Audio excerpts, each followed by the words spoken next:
Hello and welcome to a special episode of Earth911's Sustainability in Your Ear. This is the podcast conversation about accelerating the transition to a sustainable carbon neutral society, and I'm your host, Mitch Radcliffe. Thank you so much for joining the conversation today. It's going to be fascinating. On this special World Refugee Day show, we'll be joined by New Day Impact Investing's Doug Heske for a conversation with actor and activist Ger Duany. Ger started his life in South Sudan and was forced to become a child soldier. He was one of a generation of youth known as the Lost Boys in Sudan's civil wars. After escaping South Sudan, Ger found refuge in the United States. His book, Walk Toward the Rising Sun, chronicles the hardships the Lost Boys endured and his journey to the United States in the 1990s. Ger went on to become a model and won attention for his acting in films including I Heart Huckabees and The Good Lie. He also appeared this year in Goodbye Julia, which debuted as the first Sudanese film featured at the Cannes Film Festival. As his celebrity grew, Ger stayed true to his origins, becoming a passionate advocate for refugees, mental health support for refugees and former child soldiers, as well as for African environmental responsibility and sustainability. Ger has served as a goodwill ambassador at the United Nations High Commissioner for Refugees and recently joined New Day Impact Investing, where he leads the advocacy, corporate engagement, and stewardship program, which focuses on corporate outreach and education in support of people displaced by climate change. As we prepared for this show, Ger used a phrase that I think captures the dire reality of the road ahead for the planet during the climate crisis. He said, "We're entering an era of displacement." On this World Refugee Day, we want to explore how private and nonprofit organizations are preparing for the era of displacement and what we can all do to ease the plight of those millions of people living apart from their homes and communities today. Are there ideas and investments that can prevent climate-related displacement? The deluge of refugees is only growing. So how can we help those who are forced from their homes by extreme weather, hunger, lack of potable water, or the conflicts that arise over scarce resources? We also will be welcoming another special guest in the second half of the show, so stay tuned. But let's get to our special guest, Ger Duany, who has an incredible personal story. You can learn more about Ger at gerduany.com. That's spelled Gerduany, all one word, no space, no dash, gerduany.com. And you can find out about New Day Impact Investing at newday-impact.com. New Day Impact is all one word, no space, no dash. Let's get into it. Welcome to the show, Ger and Doug. How are both of you today? Ger, say hello to everybody. Hello, Doug. Hello, Mitch. Thanks for having us here. It's a pleasure to have you, Doug. Welcome to the show. Mitch, thank you. Wonderful to see you again. And of course, Ger, great to see you and spend time with you this morning as well. Yes. So it is a very important day in terms of awareness, and particularly what we're talking about. Ger, I want to start off by asking about your childhood. You had an extraordinary childhood that most people would find unthinkable. And I want to start with, how did you hold on to the optimistic and generous relationship you have with the world during your time as a child soldier and a refugee? How did you do this?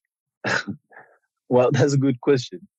I mean, I've lived many lives. So my life is set on an extended civil war between the north and the south of Sudan for over 21 years. And then it's a civil war that really killed about 2 million people. And then I was among the people that really survived. How did I hang on to myself? I always look for more. I always think that there's more to life than just civil war. Mm-hmm. And that I hope one day that I will become something, and then I can really help my people. There's something always motivated me, and then it make me love life for what it is. I think that's such an important insight, that you have to be looking ahead and for more. How do you, when you're talking with somebody who has been displaced, whether by climate change or conflict, how do you help them deal with that sense of futility and overcome the hopelessness that is involved in being in that situation? Well, let me tell you a story. I mean, South Sudan became a new nation in 2011. And then after 2 years later on, we plunged the country back into civil war that really killed thousands of people and displaced millions of us. Most of us are in Ethiopia, Uganda, and Sudan itself, and what other country? Congo, you know. So we were dispersed in all walks of country that's surrounding us. So the only thing that I can really do through my advocacy is to really go back to these refugee camps that I used to live in when I was a small boy. This like back in 1980, 87. So I went back there and just sharing my story, and we just sharing our experiences as people who were displaced, because I want them to understand, we are not just being defined by war. Mm-hmm. And also we are just not refugees, and then that we should be looking to be given things. We are quite, we have a story to tell, meanings that, we are part of the humanity. So I always want to make sure that a younger person that live in a refugee camp understand that very well. And then these are the things that really motivated me. So I think refugees can do more, and then and that's why I go to these places, even if they are not safe. Wow. That idea that we all have something to give is what makes us fundamentally human. But, people tend to think that escaping the crisis zone is when relief begins. But the refugee system itself is pretty violent and filled with a lot of trauma. Can you tell us what life is like as a refugee? What are people dealing with as they move to a new world in life? Well, that's a good question. When I became a refugee in 1987, I was only like 9 years old. I walked 500 miles from Sudan all the way to Ethiopia. And then we walk over there, and then, there's droughts, there's famines, and also there's animals that really kill us along the way, and also snakes. There's all kinds of things that you can really encounter when you live in your own home. There's diseases, and most of us too, we die along the way, mm-hmm. because there's no medicine and there's no enough food for us to eat. So it was completely a devastating situation when you live in your own homes. And when you reach there, it's not like you're in a refugee camp and things just become better. Mm-hmm. Refugee camps are not very secure places. First, you have to deal with the violence among the people, because people are really frustrated, and there's not enough food. It's not enough activities for you to be engaged in. And then also there's no opportunity. So I have seen so much violence in refugee camps that I was part of for so many years, for as long as I've been a refugee. And I live in 4 different refugee camps in East and Horn of Africa. So nothing is better. Life in a refugee camp is not a very easy thing for any of us. But you have to adjust, and your security always comes from people that you really live with, whether it's like your tribesmen or your ethnic groups. It's not like there's a law that, but UN is there. They can give you food, but that food is just like one day. Sometimes you can have like only 2 to 3 meals in 7 days. Mm-hmm. So people are frail and frustrated. So these are the things that I encountered when I was in refugee camps. Nothing is pleasant about living there. When you arrived in the United States, you also had to deal with post-traumatic stress syndrome. What kinds of services helped you through that transition? When I arrived in the United States in 1994, I remember May 23rd, 1994. I was 15, 16 years old, freshman in high school. I was dealing with post-traumatic stress disorder. So I didn't realize that those nightmares, they always come to you because you dealt with war. I dealt with war for like 10 years before I came to the United States. And I think what really helped me the most is sport gave me a ground. Playing basketball in Bloomington, Indiana in high school gave me a ground on how to really deal with my post-traumatic stress disorder. And later on, I extend that sport all the way to university where I play in NCAA. So it's physical activities help me. I believe so. And also help me integrate myself into American society. Well, and obviously it also allowed you to give to the team, to the community that you were playing for. Yes. Let me ask you this. What are the 3 or 4 principles that you would recommend people embrace in order to be prepared for this flow of humanity that will be displaced by climate change? What are the values we need to be thinking about? Well, above all everything that I cultivated in my life, I think love and faith and hopes. and care for other people that are really your friends and your family are things that any of us should be living for, because we are not here forever. Doug, I want to ask you that same question because you've engaged with Ger. He now is part of New Day Impact. We'll talk about that in a little bit. But what values are you seeking to put into practice through the investments that you're making? Yeah, it's I have reflected for a long time about this, certainly since meeting Ger for the first time several years ago. And the first thing that has come to mind is just empathy, number one, that we have here as Americans coming from a place of privilege, little understanding as to what it means to be a refugee or a displaced person. I'm hesitant to use displaced person because it depersonalizes the experience that people have. We almost should be coming up with a new name for people that are forcibly removed from their communities for a variety of different reasons. So we have to have some level of understanding of what it means to be pushed out of your home, whereby you've perhaps spent the majority of your life. These people are not going or leaving willingly. This isn't a decision that they want to make, right? They're making it because they can't survive or because they are under fear of threat or violence. So we should all give understanding to that as we give consideration to the plight of what is an extraordinary amount of people on a global scale that are being displaced today.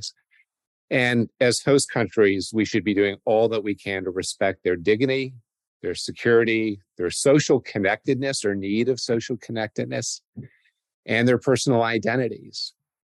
And gain an understanding that refugees are in the process of building new lives in new communities. And that's a really, really tough thing to do. Like they're going into a place that culturally is incredibly unfamiliar with them, to them. And it's a fight that they're not just fighting on the way out of the countries that they're leaving, but as Ger had pointed out, in this really challenging circumstance that they're enduring in refugee camps and then thereafter in socialization in their new communities as well. Well, and in addition to the people in the camps, the countries that are receiving these populations are also put under incredible additional stress.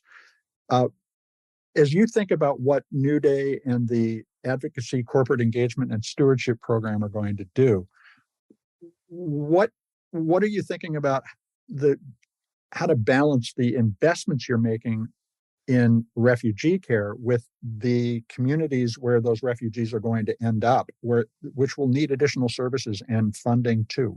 How do we untangle this incredibly complicated financial challenge?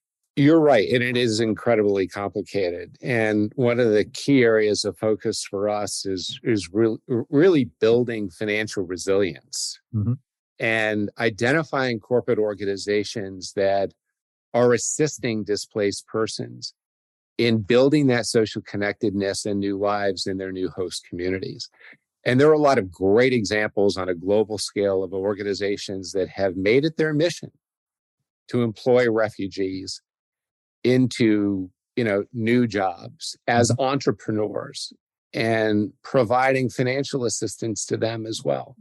And it's a little bit different from country to country. Certainly, we have a job shortage here in the United States. And, the refugee community in general is or can be incredibly loyal. They're great workers. They're trying to find a way to indoctrinate themselves in the new communities in which they're relocating to.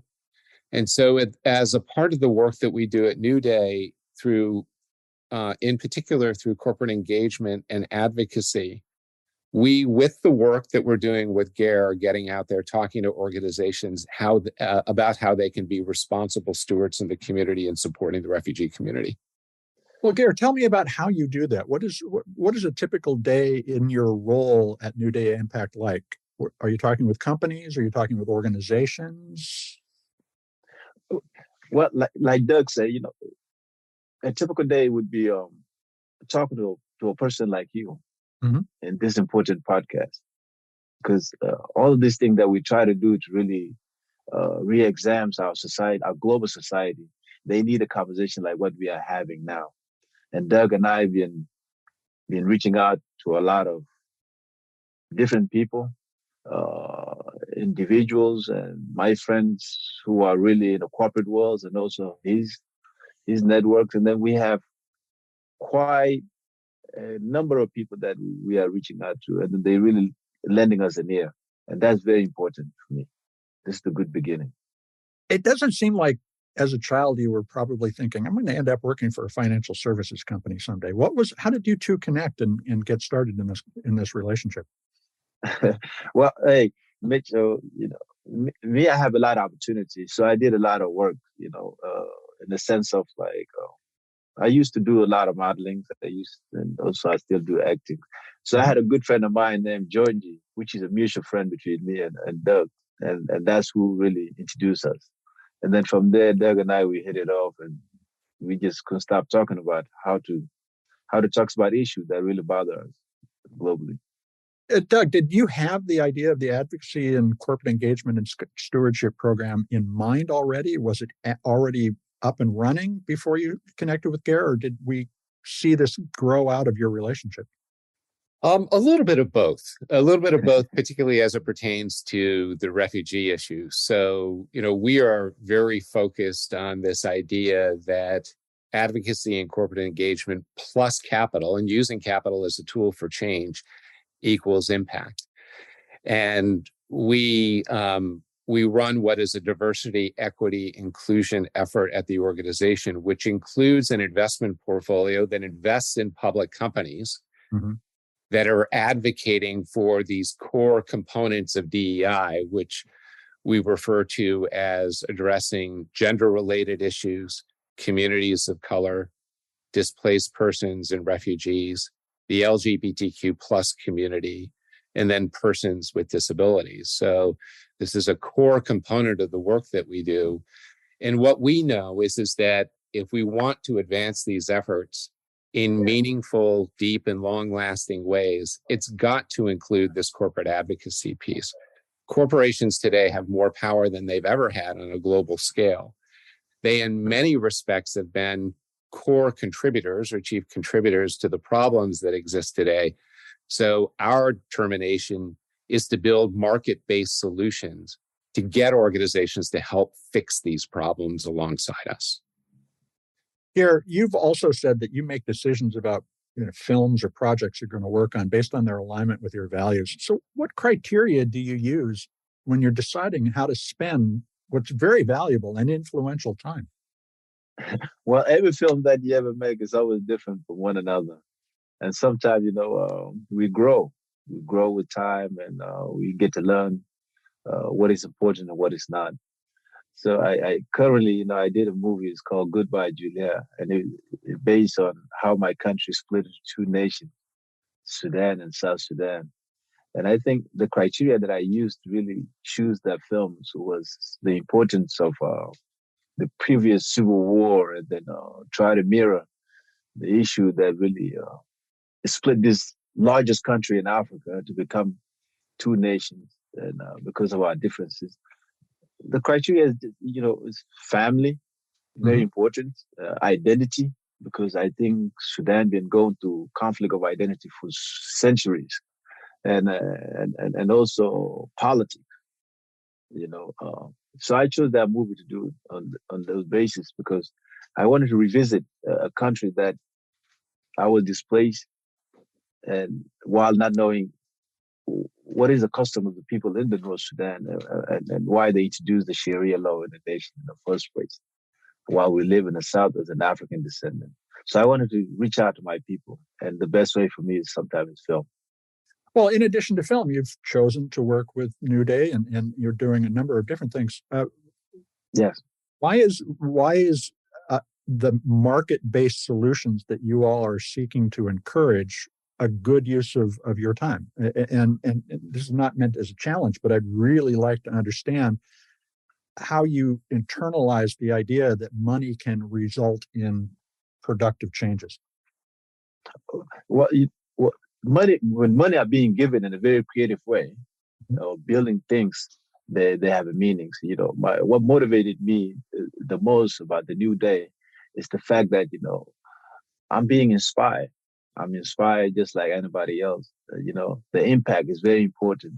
And also, I looked at it from a leverage standpoint of things, because I've been doing advocacy for some time now. So New Day was a perfect team, and I like working with them. Doug, what do you think about the question? Yeah, so market-based solutions are essential to ensure that these global issues are addressed in really meaningful ways. Philanthropy is a great start and a necessary part of the work that we're doing.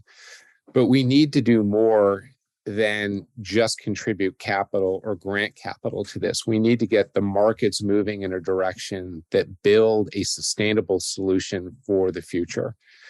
And there are a whole bunch of different mechanisms associated with this. Certainly, Ger's film work that he's done is an important part of this. And, there is a seriousness about the issue that we're tackling here relative to refugees. And we're trying to balance that, like in a film, like Goodbye Julia, or the work that Ger has done historically, like with The Good Lie, with entertainment, right? And so there is an element of not dystopian storytelling, but almost utopian storytelling around this, right? So that we are influencing behavior in the broader public and building awareness so that people have a better understanding as to the work that they can do. And the challenge historically has been when you talk about refugees or displaced peoples, it doesn't necessarily convey the excitement that we have around addressing what is a really, really important issue, nor does it convey the peril that potentially we could experience as a result of the massive effects of climate change over the course of the next decade or two. Yeah. When these mass migrations of people on almost every continent in the world will be experiencing. So what would you say are the greatest cultural and economic challenges facing Africa as the climate crisis deepens need to be addressed first and foremost? My country, South Sudan, for past 9 years been going through a lot of challenges, and climate change being one of them, because it's a very flat land, and we have the White Nile. When the White Nile overflow, it kill a lot of our livestock. It kind of displace people, and then it create even conflicts among different ethnic groups fighting each other over the land, and that been happening. And then sometimes too, it created famine. Famine is not a good thing. For the people of South Sudan, they've been dealing with that for the past 3-4 years because of the water. So I think what we need to do is, people start to think creatively. Mm-hmm. People start to think creatively, meaning that even in one of my village, people start even to grow rice. We don't grow rice. We don't grow weeds. But if we can really increase that opportunity to really for people to think creatively, to produce their own food, and that would create what? Independence.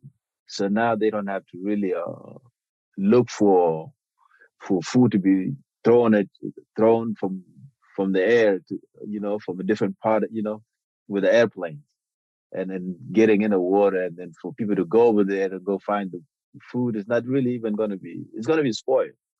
So those kind of things need to be avoided. People need to, we need to just build the capacity of people how to think creatively, and education is always the best way to do it. And also injecting technology will really help a lot of people with the climate change. Well, I think we're also talking about the fact that it's important to see through tragedy to opportunity, but we really get focused on the tragedy here. And Doug, I want to ask you, how can we help Africa not just get through this, but actually become self-sufficient and sustainable? What do we need to do in terms of investments and policy changes that you're trying to influence? Yeah, Mitch, this is a great question at the core of the issue, and Ger's comments around self-reliance and sustainability are critical, right? It comes back to this idea that certainly this population of refugees aren't people that want to be leaving, their homeland, right? So what's the solution to that? The solution is fixing the problems where they are. And some of those circumstances are obviously incredibly challenging and complex, especially in war-torn nations. Yeah. When we think about the work that needs to be done as a global community, there are basically 5 or 6 things that we like to focus on, and they are climate action, climate-related issues, clean water and sanitation issues, conservation issues relative to wildlife conservation and even animal welfare, ocean health. And something that is core to all of this that runs through a common thread is equity, right? That people in their local communities need to feel like they are treated fairly and are building cultures of sustainability, right? And in order to get this work done, we understand that this is going to take a collaborative effort among corporations, government, faith-based institutions, nonprofit organizations, and NGOs. And the work that we are doing here with the UNHCR and Ger, organizations like the Norwegian Refugee Council, which is a partnership for us that's in development, is absolutely critical because we know that we can't do this work on its own. So maybe just one specific example, Ger had referenced Georgie earlier in the conversation, who's a mutual friend. She is also the leader of the Georgie Badil Foundation, which serves her home country of Burkina Faso in clean water, sanitation issues, and women's empowerment. They're doing amazing work in that area in her home country. Well, there are a lot of philanthropists and even corporate organizations that look at the water situation of Burkina Faso and say, well, let's go in and drill some new wells. And that's not what needs to happen. There are more than 6,000 broken wells in Burkina Faso today. And that's, more than enough wells to support the community. But what's not happening is that these wells are not getting repaired. So what the Georgie Badil Foundation is going out and doing are training women in the community to become engineers so that when a well breaks down, they're able to fix it. And so the other area that we're taking a very deep look at and will be expanding into new programs over the balance of 2023 and 24 is sustainable and regenerative ag. Mm-hmm.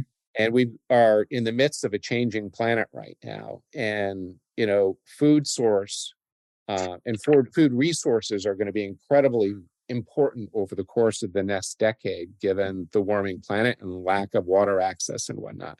It's possible to re-engineer seed crops so that it will grow in a warmer climate, but that's not work that needs to start today. It should have started 10 years ago. And so it's, one of the most exciting parts of the work that we do today is we get to witness all of these really exciting opportunities that are all part of building this new ship for the future. The question, though, just like starting a business or starting a nonprofit, is what do you focus on first? And it sounds like the regenerative ag is both a solution to restoring agriculture and agricultural productivity in many of these spaces, but also addressing the water table and so forth. What's the first project that you'll put in place? Yeah, so none of these things happen in isolation. So, first and foremost, Ger brought up the idea of education and the importance of education. Mm-hmm. And we partner with an organization by the name of Generation Unlimited, which is part of UNICEF, which is doing job creation and work skills development for tens of millions of younger people around the world. Coming back to the water issue, that is foundational, right? Mm-hmm. Like, you can't get people to work on issues that are important in their community if they have an inability to survive because of lack of water or lack of clean water, sanitation, or food, right? So those are the things that we need to address first. So there is one specific project that we're working on related to water that essentially incorporates longer term thinking and structures of longer term nodes to support well water and what we identify at the Georgia Bedell Foundation as oases that are under construction to serve those local communities, which is a program that we expect over the course of the next couple of years to expand into other countries as well. That's a great place for us to take a quick commercial break. I want to come back after this, and we're going to bring in the Norwegian Refugee Council USA's executive director to talk more about the scope of this problem. We'll be right back. And we are back to continue the conversation with actor and refugee activist Ger Duany and New Day Impact Investing's CEO, Doug Heske. But we're also talking about the power of market-based solutions. And I want to bring in another special guest now, Bernice Romero, who is the executive director of the Norwegian Refugee Council USA. They're an independent humanitarian organization that helps people forced to flee build a new future for themselves. And you can find out more about the NRC at www.nrc.no. Welcome to the show, Bernice. How are you today? I'm good. Thanks for having me. Well, thank you for joining an important conversation. During my research, I read that by 2050, between 215 million and 1.2 billion people may be forced from their homes by climate change. And that's in addition to the 103 million people that are currently displaced due to conflict and disaster. Are these conservative estimates based on the pace of the climate change that you're seeing? You know, I don't think that NRC or anyone for that matter has a crystal ball to know what exact numbers we'll be facing in 30 years' time. But if the present and the past are an indication, we know we'll be facing growing displacement. I mean, just between the end of 2021 and the middle of 2022, displacement grew by over 15%. So we know that this problem is growing and growing day by day. And we also know that weather events are the key driver for displacement within countries.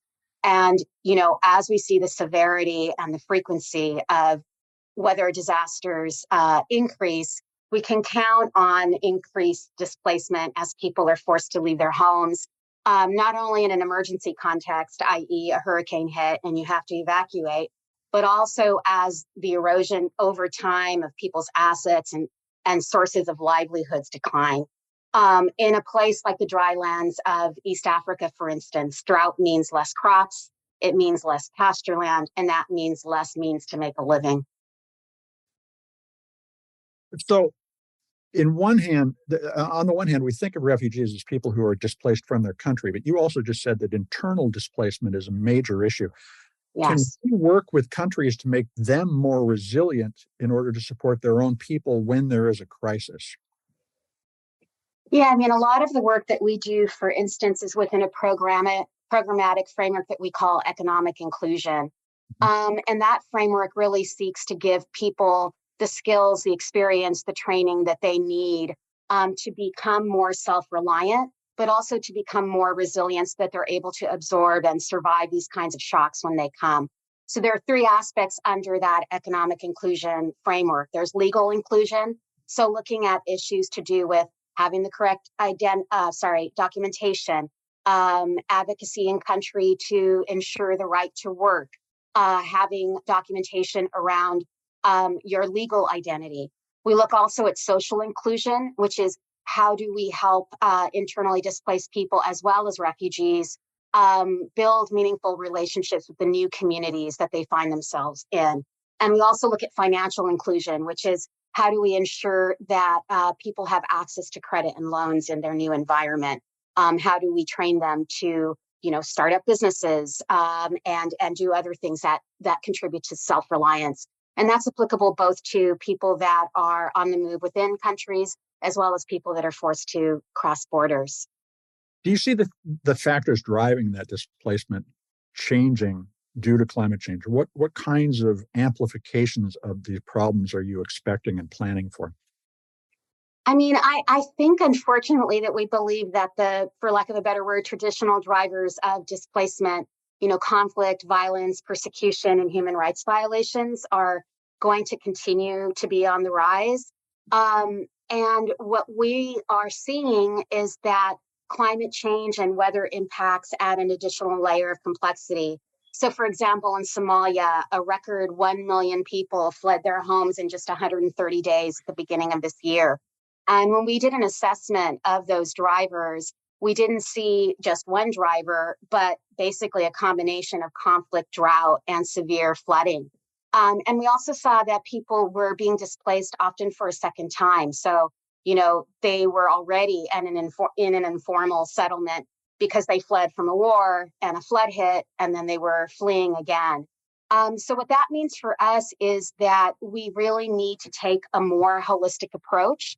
And we need to look at not just addressing the immediate needs, but investing in people's resilience and their ability to find longer term solutions, to be more self-reliant, and move towards self-sufficiency. It does seem like the era of displacement is the era of the polycrisis. You can't deal with one thing at a time. You have to deal with a lot of things. Ger, when you're speaking with people in refugee camps, what kinds of guidance do you give them? What do you tell them to pay attention to and when the opportunity presents to take advantage of in order to get out of the situation they're in? Well, as a former refugee myself, so I tend to talk to the people who are refugees in refugee camps by telling them that life doesn't really start when you go from your own village to another area. Maybe you're being resettled to America, like how I was destined to come here. Life begins where you are. You can't think that I'm here in refugee camp and I wait until I find another opportunity that I can start life. If it really happened like that, none of us would not be even speaking about the refugees. So I think where the refugees are they should really even start their own life. They should really cultivate the skills that will really help them in case, civil war really may end in their own area, or maybe the droughts or the floods is really down. You will go back to your own village or your own land, having the skills on how to really take care of yourself and your family and your community. So I tend to tell people those kind of things because I use them myself. That's the reason I'm here and I'm speaking about the same issue. How would both of you, Bernice and Ger, characterize some of the smaller changes that we can make personally to change our relationship with the planet so there's more resources for everybody else? I mean, to a degree, we're also talking about reorienting all the lives on the planet to a new reality. What's your advice about how to rethink our role in the world? In my case, I think as an African and also as a person who have opportunity to come in this part of the world, Africa is there is a lot of resources there. There's no question about that. And then the best way is to really even organize youth into like corporate society where, you interject, the spirit of entrepreneurship. Mm-hmm. There's a big market in Africa where you can really build a product and also sell it there. You don't even have to go and look for a market in any other place. For instance, we have a lot of fish in South Sudan. Some of our fish, they even die from the old age. We have a lot of shea butter, 500 metric tons of forests of shea butter that never been tapped into. So the resources are there. There's no resources that is needed. The only things needed is just the technology. And also, that would be a better tool. And the other thing would be just education for young people. And then they can really rely on themselves. They don't need anything outside the continent of Africa. I don't think so. Bernice, what's your take on that question? Well, when I look at it more the individual level, I think we need to start in the U.S. and in other relatively wealthy countries in sort of regearing the way we think about these issues. So number one, start from the point of a refugee or a displaced person as a protagonist rather than a victim, and think of them as, for lack of a better word, an ally, and a partner in bettering this world. I think we have a tendency to look at these terrible stats and think in terms of victimization. And it is important to continue donating to organizations like the NRC and to continue engaging in that way. But we can also engage with displaced people as other people like ourselves that are facing the similar challenges of a deteriorating planet in a lot of ways, of increased polarization politically, in their case, leading to violence. and really sort of reorient the way that we think about that and give support to some of these initiatives that really build on refugee-led projects that support inclusivity of women and other vulnerable groups, and that really take forward a local vision there, but one that looks a lot like our vision in our communities here. Africa is a very unique economic environment because the continent essentially skipped the hardwired infrastructure that those of us in the global north are familiar with, telephone lines and a lot of fixed assets, and went directly to a mobile environment where vast numbers of people have mobile phones. There's a lot of opportunity for self-organization. I want to ask all three of you, how do you think we should rethink the African infrastructure to make it achieve what Ger described, which is to be a self-sufficient and prosperous continent where people are able to stay in place in their homes and be successful? Bernice, any thoughts? Yeah, I mean, I think we can start with investing in sustainable development initiatives, and that can be done from the donor level, i.e. the U.S. government, and the kinds of projects and programs that it chooses to support.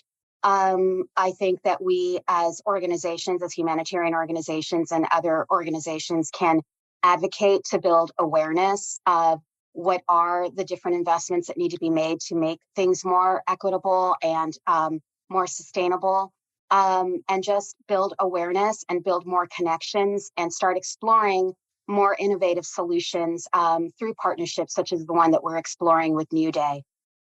Doug, in terms of the U.S. investment as a nation, do you see our government working with private sector organizations like New Day to create these sustainable investments? Mitch, we certainly hope so. I mean, this has been a frustrating circumstance given the current administrations or the previous administrations' perspectives on not just refugees, but immigrants as well. And like the real point here is that there is massive power in these economies, particularly in areas like Nigeria, who's one of the youngest populations on Earth today. What's missing right now is the skills development piece of this. So, you know, you can think about this from the perspective of agrarian economies and this younger population that don't necessarily want to grow up as farmers because they've watched their parents and grandparents toil at that career, right? But this is a business that is ripe for innovation right now. So it's getting those skills into the hands of younger people and ensuring that they have an understanding that, you know, the future of their countries are largely going to be based in innovation associated with the expansion of ag and water and these fundamental issues here as well. And that's the exciting piece of it for us. It's been interesting. I want to come back to your previous question around what we can do as well, because I think that as human beings, given the narrative that we suffer from every day with all of these issues, right, there is a helplessness or varying degrees of helplessness that people feel today around their ability to get engaged. But there's always work that individuals can be doing. You know, you can talk to, you know, government officials and lobby for policy change. And the U.S. needs to be doing much more in terms of being a community that welcomes in immigrants from around the world. And I think that ultimately what we want to do here is to build solutions through a combination of both market-based solutions and grant making that comes up with the practical solution in a circumstance where everybody has an opportunity to help. We have tended to characterize the refugee problems as an us versus them, and they are coming for our borders, or going to penetrate our borders, or some horrible vision of badness. In fact, what I think we're talking about here is redefining who we are and taking the us and the them out of the we. So it's one big we, but then going back to where I grew up in the 60s when a rising tide was lifting all boats, but that was a national rising tide. Do we need to think about creating a global rising tide at this point? And is that the solution to climate change? Ger, how do you communicate the urgency of seeing everyone as part of the biggest community we could imagine? Well, we always one big community globally, especially having a connection to internet for as long as I can remember. Me leaving my country 30 years ago, and then getting to reconnect with people even through social media and reaching out to me, and I'm talking about things that they never thought of, that I can tell our own story. It's a one way to really know that we are all connected. And today I'm here, and another day I'm in Sudan. For instance, I was just in Sudan and missed that civil war just for 1 month while I was making for 2 months over there, and then and all of a sudden I left there, and then the next thing you know is the civil war really displaced other 800,000 South Sudanese people who were displaced from South Sudan from our previous civil war, and everybody know what happened there all at once. The same things was happening in Ukraine. When we see the buildup. And then, and all of a sudden, it took only one bullet, and then here we are now. It's mass people are being displaced. So, and we all see what's going on. So I think we are all connected, and then there's so much that we can only do together. Bernice, how can we pull together? And since you work for an organization based in Scandinavia, which is not, the center of the world in a lot of senses, how do you communicate the importance of that growing communal identity that we need to develop in order for us to be in a good relationship, not just with one another, but with the planet? NRC, has three different parts to its work. One is humanitarian assistance. The second is supporting humanitarian assistance through the deployment of experts. But the third is policy advocacy, and underneath that, quite a lot of media work. So one of the things that we're doing and that I see New Day doing as well is really trying to amplify the stories of the refugees and the displaced people that we see and work with every day, and get that into the mainstream media so that people, see what's going on, and also see an image that isn't a statistic, that is a human being like we are, and that they can identify with. And then we do quite a lot of work here in the U.S. in advocacy and policy to promote policy solutions to a lot of the problems that we're seeing, and to remove some of the barriers that come up in the process of our trying to deliver assistance. So we are active on all fronts, both in giving aid, but also in promoting awareness here and in other countries of what's going on. Doug, how does New Day Impact explain the benefits of the investments you're making in this program to the investors? Because there's both a financial return and a social, economic, and environmental return. How do you characterize to them what they're going to get for their money? Yeah, so first of all, with reference to investing in public companies, or like what we like to say, investing with purpose, this is an easy answer, because organizations that run diverse communities of employees attract diverse communities of customers and clients, right? They broaden their perspectives as organization, and time again, they are delivering stronger economic performance, market returns, as a result of having what is a really skilled and diverse workforce. And that isn't just associated with refugees, but it is with reference to all of those other areas of DEI that we were previously speaking about. And that's a mandate that we have across all of the companies that we're investing today.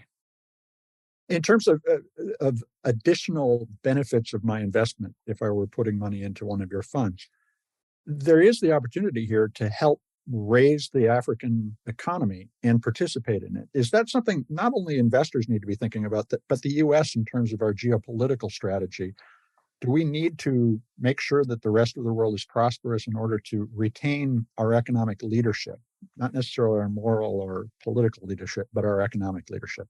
Yeah, I don't think there's any question about that. And this is a massive consideration for, all advanced economies right now, that we haven't spoken directly about the social implications of all of this that are extraordinary. When you think about, hundreds of millions of people potentially being displaced over the next decade, and those people coming into Europe, coming into the US from South America and whatnot, that is going to be a big reckoning for us. So we need to be doing something about that today.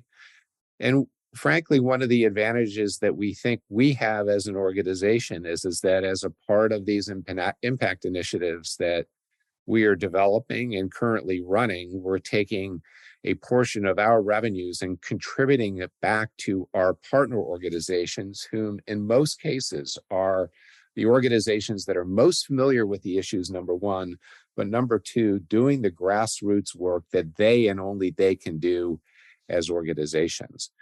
Through our community of foundations and family offices, we are also encouraging those institutions to, as Bernice had said a few minutes ago, help us amplify the importance of the work that is being done here.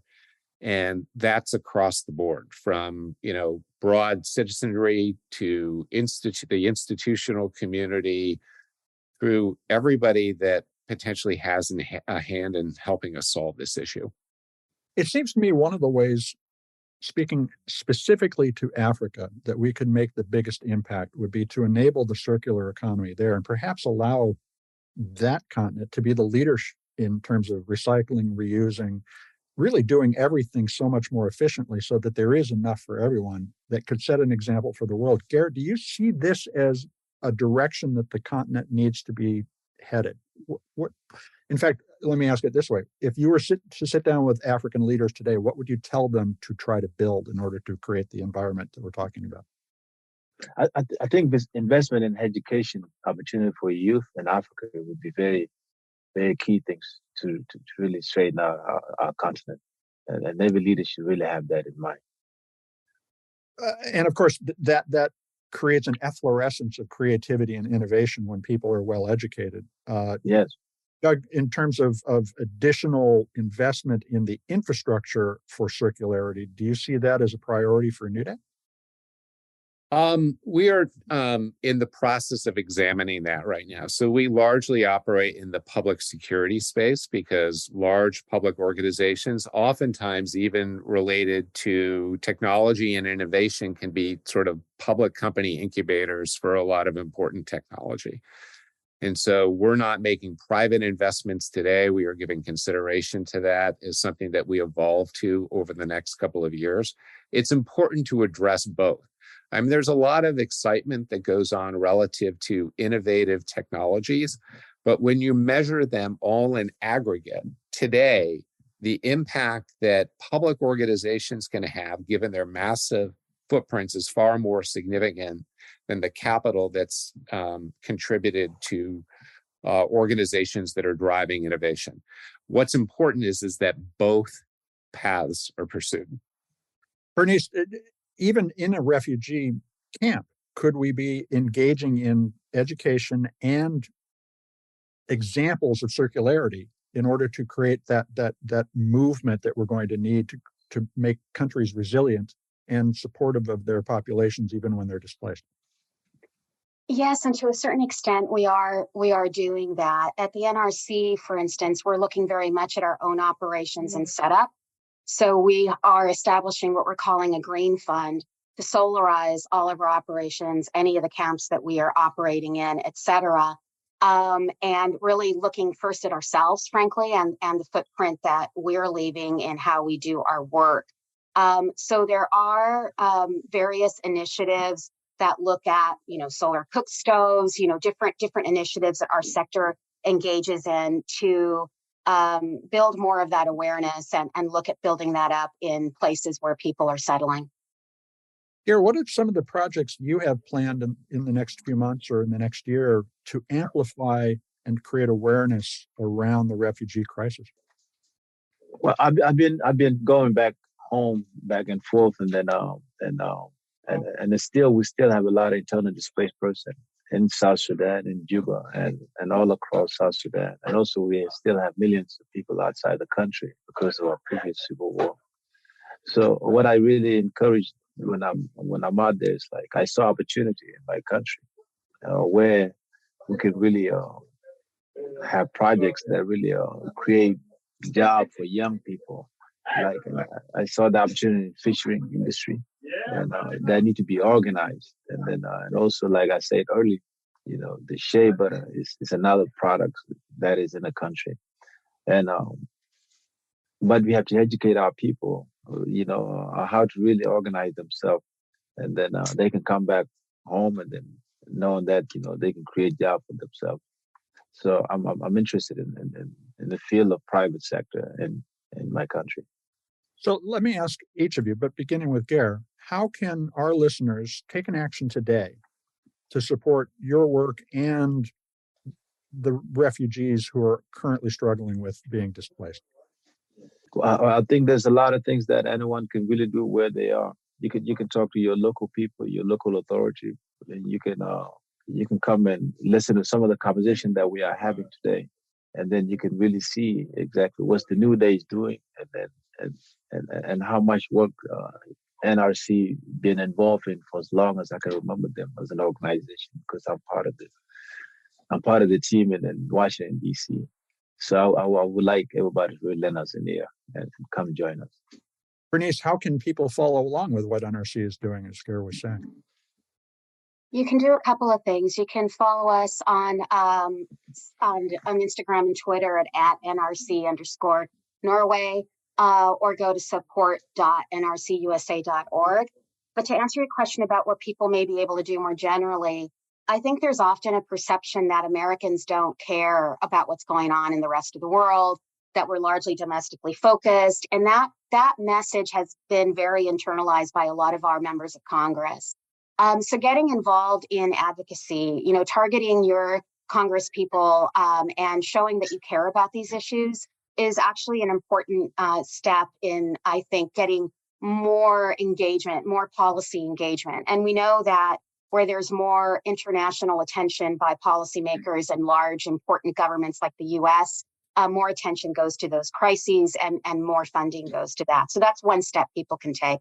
Another step is really to fund the work of NRC and other organizations in the sector that are working to meet the immediate needs, as well as brainstorming and forming partnerships with organizations like New Day to think through new and innovative ways to help people, and hopefully to build a context where people will be resilient in the face of these shocks. People will be self-reliant once they are already affected. But even better would be where people are not forced to flee in the first place.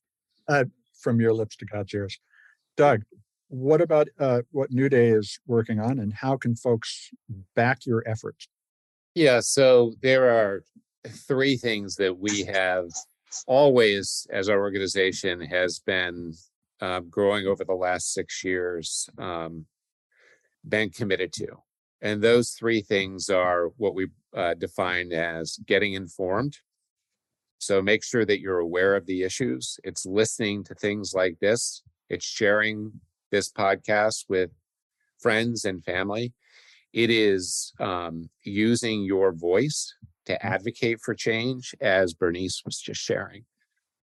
It's about getting involved and engaged, right? And there is work that all of us can do. So talk to your, local congressmen and senators about advocating for policy change here in the United States relative to the broader issues pertaining to refugees. It is, we live in this social media world today, and particularly for the younger generation, it's be a loud voice. You're not incapable of making a difference, but if you feel about a particular issue in a certain way, then get out and talk about that, right? And try to use your voice for influence. And then the third piece, of course, is around the investment piece. So invest in organizations that are making a difference, right? Mm-hmm. And these are typically organizations that are performing quite well. They're easy to find. They are reflected in the New Day investment portfolio, that are not just tied to general refugee issues, but the more general DEI issues as well. And explore. I mean, this is a learning experience for all of us, but something that is so incredibly important that we embrace on a go-forward basis. We're going to find our way out of this together. That's the only way out of this. And I want to thank each of you for sharing how you're trying to make a difference. Ger Duany, Doug Heske, Bernice Romero, thank you so much for your time today. Thank you, Mitch. Thank you. Thank you. This has been a special World Refugee Day conversation with actor, activist, and author Ger Duany, whose book, Walk Toward the Rising Sun, is a must-read for people who want to understand the refugee experience, along with Doug Heske, CEO of newday-impact-investing, and Bernice Romero, Executive Director of the Norwegian Refugee Council USA, which is an independent organization helping people in the era of displacement find and build new lives. We'll share links to all their sites and the programs that they operate in the article that accompanies this podcast. Ger Duany's optimism and his care, his belief in the efficacy of individual initiative, as well as his lack of anger at the people and circumstances that led to his becoming a refugee, are inspiring for me. That kind of grace can inspire change for the better. The question is how to amplify and extend that positive approach to every corner of the planet for everyone's benefit, including the other species with whom we share this planet. The topic of refugees is often described in terms of war and invasion and us versus them conflict at the borders, instead of an opportunity to find shared solutions that transcend borders and raise the standard of living for all.